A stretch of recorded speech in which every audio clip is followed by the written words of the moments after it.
All right, thanks for making the Locked On Ole Miss podcast your first listen every day. We're free and available on all platforms. Also, don't forget to rate and review us on iTunes and Spotify. You can say whatever you want to say. Just make sure it's a 5-star review. That'll help others find the show. You can say Steve is a narcissist, but he has excellent guests, and I have examples of that right now with Bill Flowers in the house. How you doing, Bill? I'm doing good. Thanks, Stephen, for having me. Oh, no problem. You know, if we're talking and then we're getting back into it, we're almost there, man. We're almost there. This has to give you flashbacks to 20 years ago of just the first day at camp where there's a little bit of excitement, but you know the next month is going to be terrible. Yeah, well, those kids don't have the night sweats of two-a-days anymore. So with the quarterback situation, you've got a great backfield. You got a tight end that's going to help the quarterbacks out immensely.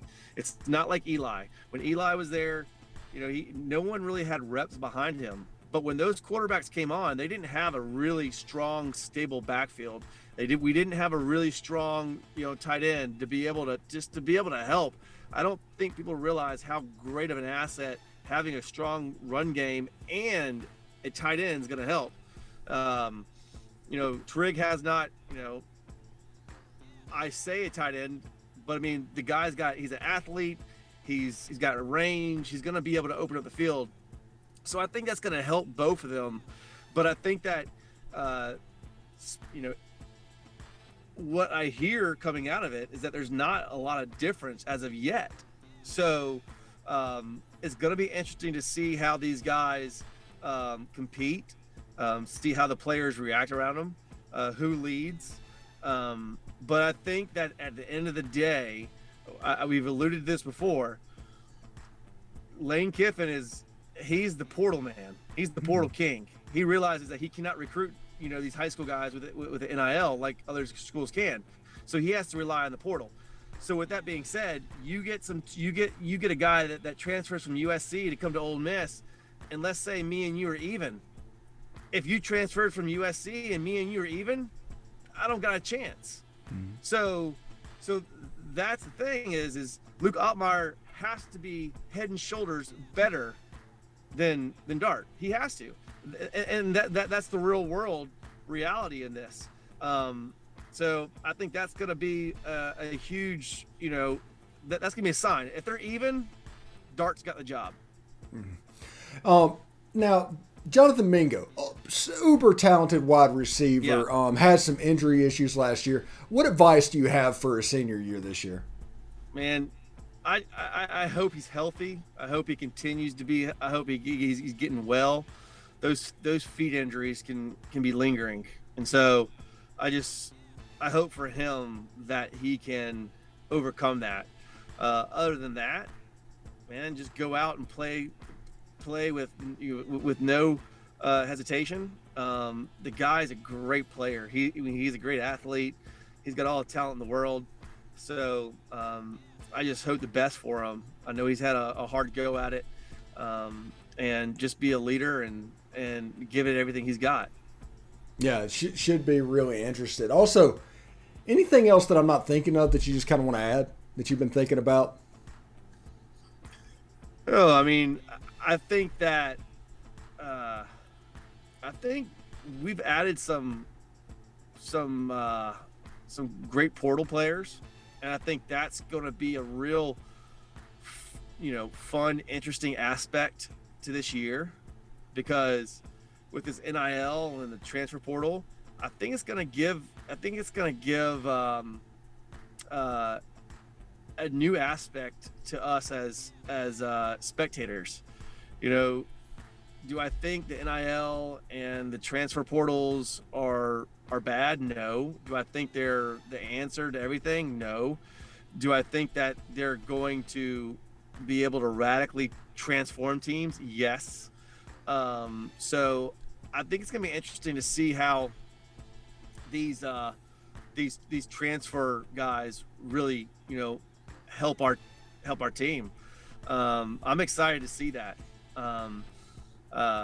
So, I think that's going to be a big aspect to how Ole Miss is going to thrive moving forward, because you can't you're just not going to be able to get the kid out of high school who says, here's $1 million versus here's $4 million, which is, people asked me the other day, are you jealous that you didn't get to be in this world? I was like, yes, I'm jealous. yes, I'm mad. But it is what it is. Yeah. All of that, I forget about it. Whenever I walked around, it was a completely different world. And that was after you. I mean, you've got some 90s on you with the Ole Miss program, don't you? Well, 2000 to 2004. Yeah. So just missed the 90s. Yeah. But it's a wild, wild west right now, and it's going to be interesting to see how this plays out. But I am interested to see how these receivers, they're unproven. You got some transfer guys. I think having this backfield that's supposed to be just dynamic is going to be huge. So, and again, I'm a receiver, but if I had to choose between, two dynamic receivers or two dynamic tight ends, tight ends are just are amazing because they can keep the middle of the field locked and help a receiver, help a quarterback so much. So I'm excited to see how Triggs does this year and how we can utilize him. I think Kiffin's done a good job in the past of showing that he utilizes a tight end well. So, people ask me, what do you think this season's going to be? What are your thoughts? And I just tell them, I think an 8-4 would be a great season. If we do better than that, great. If we do, but I don't think we should do worse than that. I think 8-4 is a realistic season. And I think so much of it predicates around our quarterback and how that plays. You've got a veteran offensive line. You've got a defense that was starting to emerge. That's going to be interesting to see how that looks. We have a new, you have a whole new coaching staff. How's that going to look? How's that going to play? You have a new offensive coordinator. I'll be the first one to tell you, I wasn't crazy about our last coordinator. I think Jeff ran pretty vanilla plays.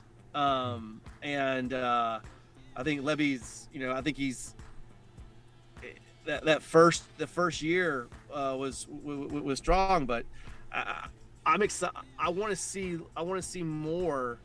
I want to see more of a diverse offense of utilizing what we have.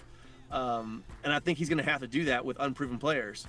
So what's the offense truly going to look like? That's going to be interesting. How's our defense? Again, you have coordinators, you just have a lot of new things that have happened. And I think Kiffin has tried to tamper expectations because of that. Yeah. Yeah, it's pretty good. Anyway, get more on the SEC by making Locked On SEC your second listen every day. Host Chris Gordy and his local experts of Locked On take you across the SEC in 30 minutes. Make Locked On SEC your second listen. Anyway, Bill, super thanks. I'm so obviously so happy whenever you come by and we can actually start talking football again, man. That's right. Well, thank you for having me. I appreciate it. All right. Take care, bub. Thanks, Steven.